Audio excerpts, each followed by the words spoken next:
Jornal da Rede Alesp entrevista agora o Lucílio Alves, professor da Exalc, USP, e pesquisador do Centro de Estudos Avançados em Economia Aplicada. Ele fala sobre o levantamento do CPEA Exalc USP, que mostra a alta de 100% no preço de quê, gente? Do preço do arroz. Bom dia, professor Lucílio. Seja bem-vindo ao Jornal da Rede Alesp. Tudo bem? Bom dia a todos. Tudo bem e vocês? Tudo em ordem. Contextualizando, nos últimos dias, a gente tem falado muito sobre essa questão do aumento do preço do arroz na prateleira do supermercado. Todo mundo se deparou com esse absurdo, quase R$50 um saco de 5 quilos de arroz. E a gente quer entender, lá do lado do produtor, começando a entender o porquê desse aumento, E aí, vocês aí da Exalc e a CPEA fizeram um levantamento que mostrou essa alta do arroz, que chegou a 100% em 12 meses. O senhor pode nos falar um pouco, contar como é que foi esse levantamento, para a gente começar a entender de onde vem essa alta do preço? Sim, vamos dar aí alguns detalhes. Nós temos uma série de atividades relacionadas à cadeia produtiva. Aqui no CPEA, o Centro de Estudos Avançados em Economia Aplicada, da Exalc USP, em Piracicaba, nós temos um indicador de preços do arroz para o estado, sendo que o estado do Rio Grande do Sul representa 85% da produção nacional de arroz. E nós também temos algumas atividades relacionadas a custo de produção, que nós avaliamos a rentabilidade do produtor, e esse trabalho já vem aí há 10, 12 anos em andamento. Tá? São atividades dentro da universidade, mas em parcerias com associações e com entidades representativas do setor. Para falar de aumentos de preços atuais do arroz, a gente precisa entender o contexto da cadeia produtiva, especificamente do setor agrícola, ao longo dos últimos 10 anos, pelo menos. Essa é uma cadeia e um setor agrícola que vem sofrendo muito com baixa rentabilidade ao longo dos últimos 10 anos.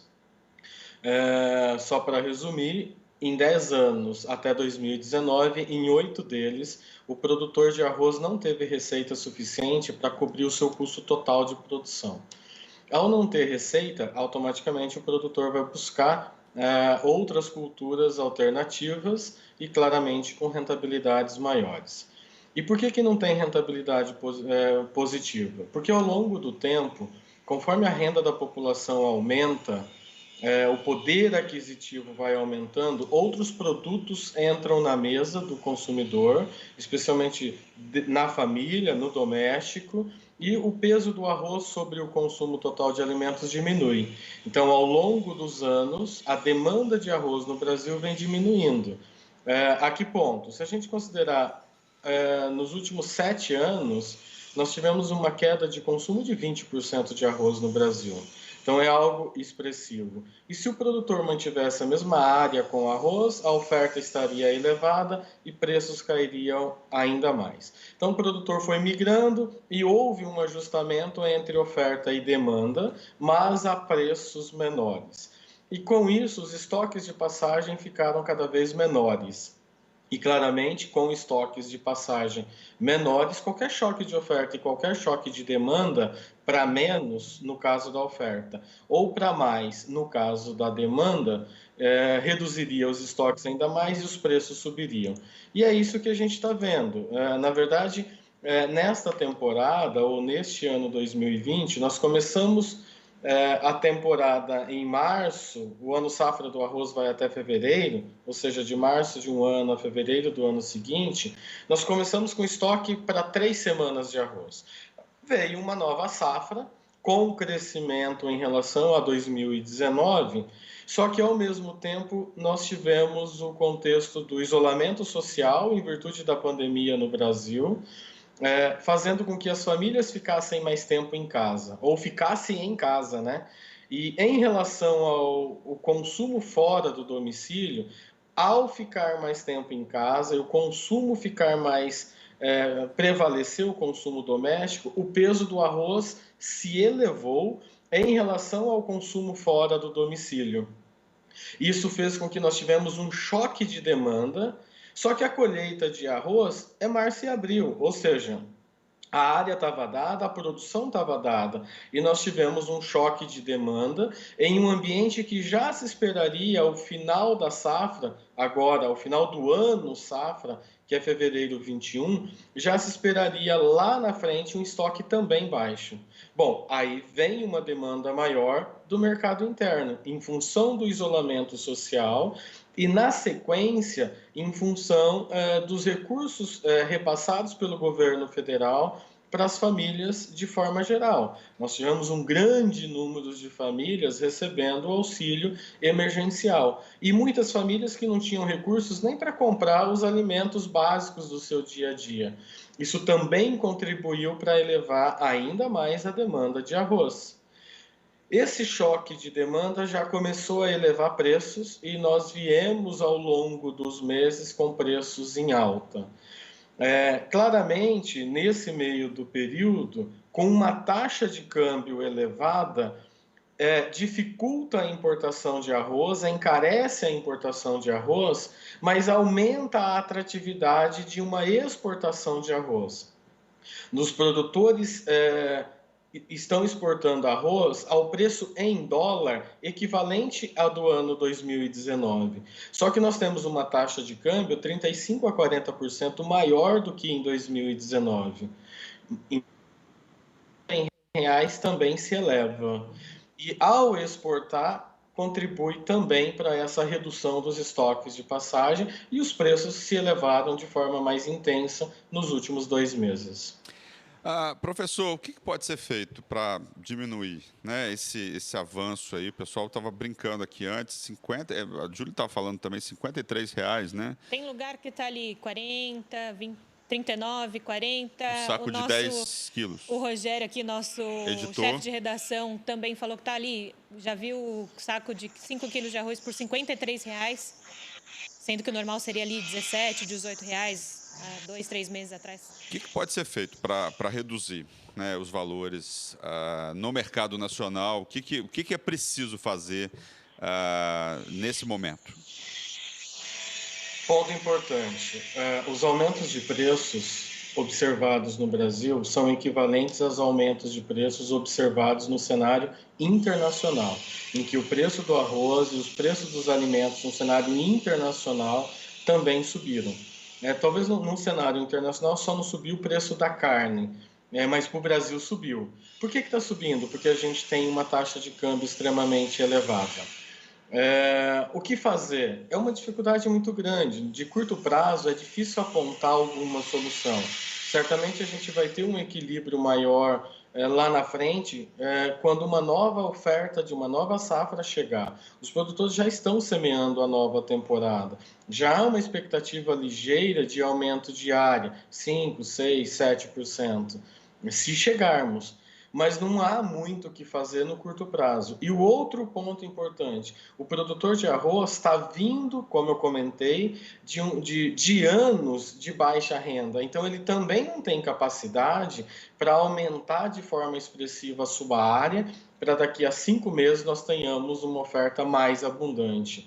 E o outro ponto que se coloca será que lá na frente, quando terminar o isolamento social, ou pelo menos diminuir esse isolamento social, essa demanda não vai voltar para o patamar que nós tínhamos anteriormente? Ou seja, uma demanda menor do que o atual, e isso implicaria aumentar preços, ou aumentar a oferta, com uma demanda menor, os estoques aumentariam e preços cairiam.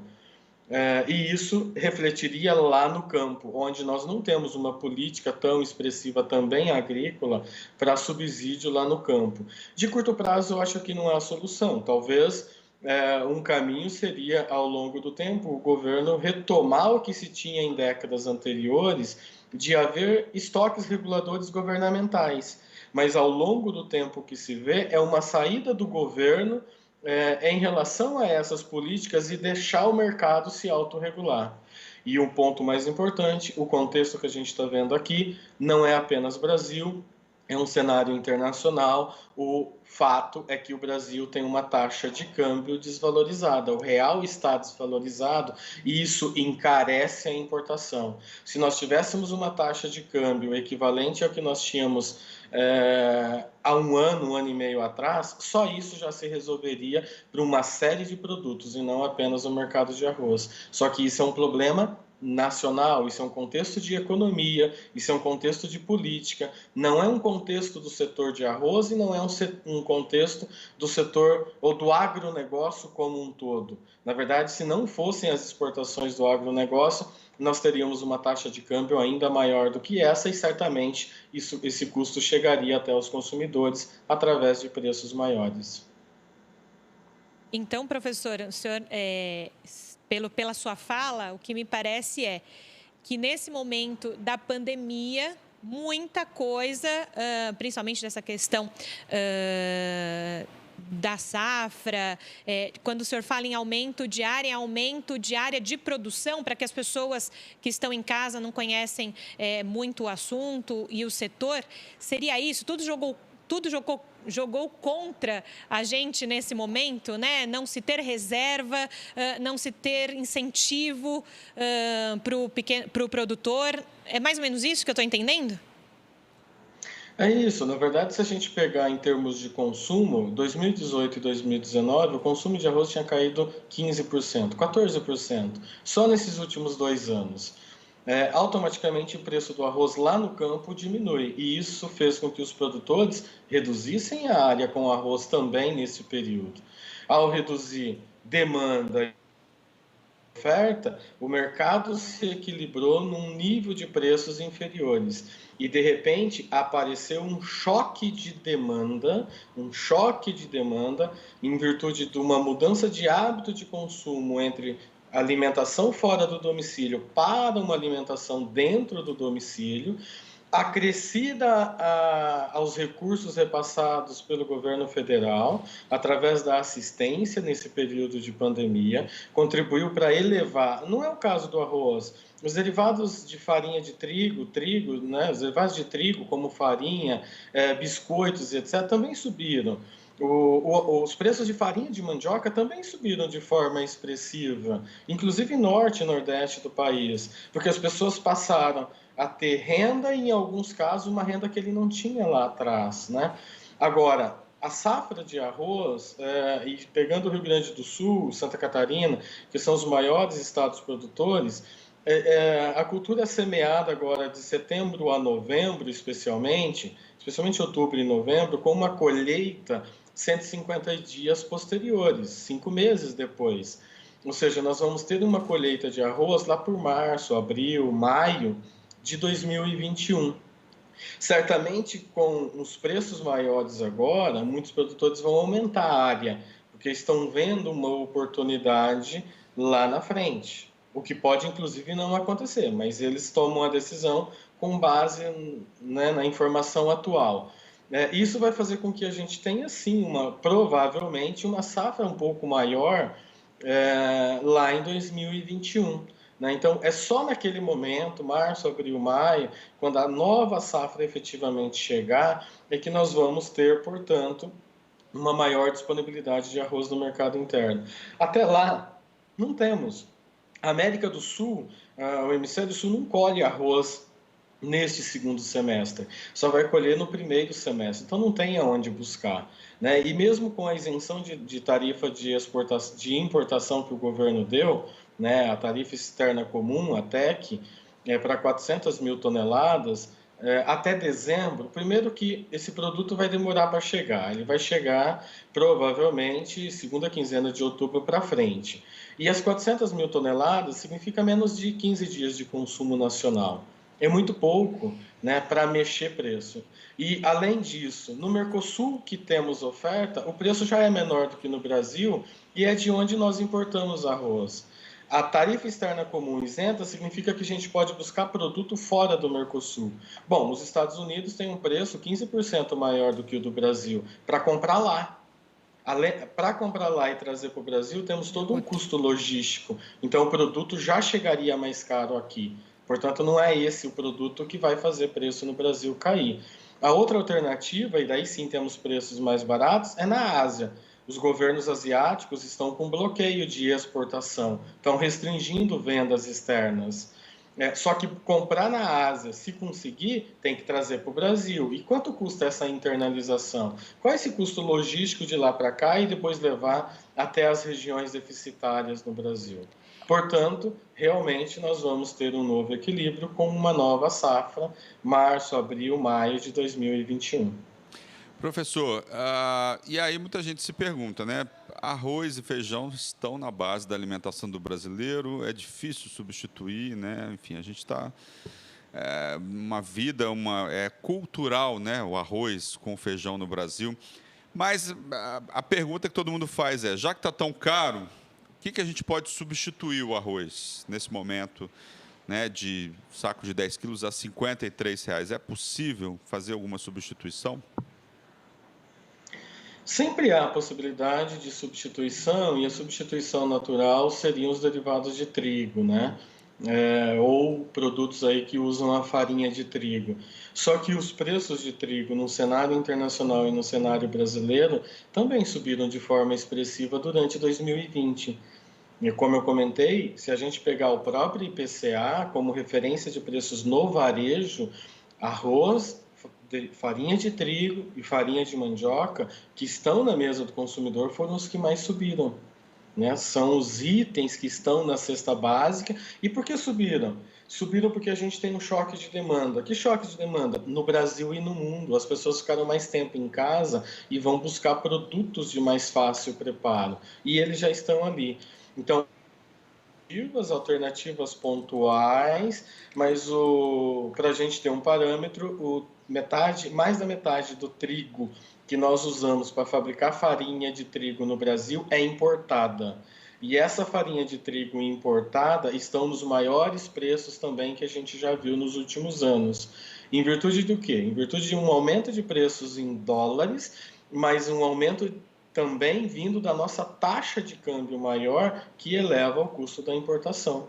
Agora, no caso do trigo, no Brasil, nós já estamos tendo o início da colheita, já tivemos o início da colheita dessa temporada 2020. Então, setembro, outubro, novembro, Paraná, Santa Catarina, Rio Grande do Sul, que são os maiores estados ofertantes de trigo, estarão colhendo. E tradicionalmente, não vai dizer que isso vai efetivamente acontecer, mas tradicionalmente os preços cedem nesses períodos de colheita. Então pode sim abrir uma oportunidade de preços menores e mais competitivos nesse segundo semestre, ou pelo menos nos próximos 3 meses e meio que a gente tem pela frente. Tá certo, professor Lucílio Alves, professor da Escola Superior de Agricultura Luiz de Queiroz, a ESALQ da USP, da Universidade de São Paulo. Muito obrigado pela sua participação e pela sua análise aqui no Jornal da Rede Alesp. Obrigada, professor. Eu que agradeço, ficamos à disposição. Bom dia a todos. E até dentro desse assunto, até por isso a nossa produção também aqui para o Jornal da Rede Alesp está em conversa com a Associação Paulista de Supermercados para a gente entender então na prateleira como é que fica isso. Próxima semana temos também essa visão do outro lado.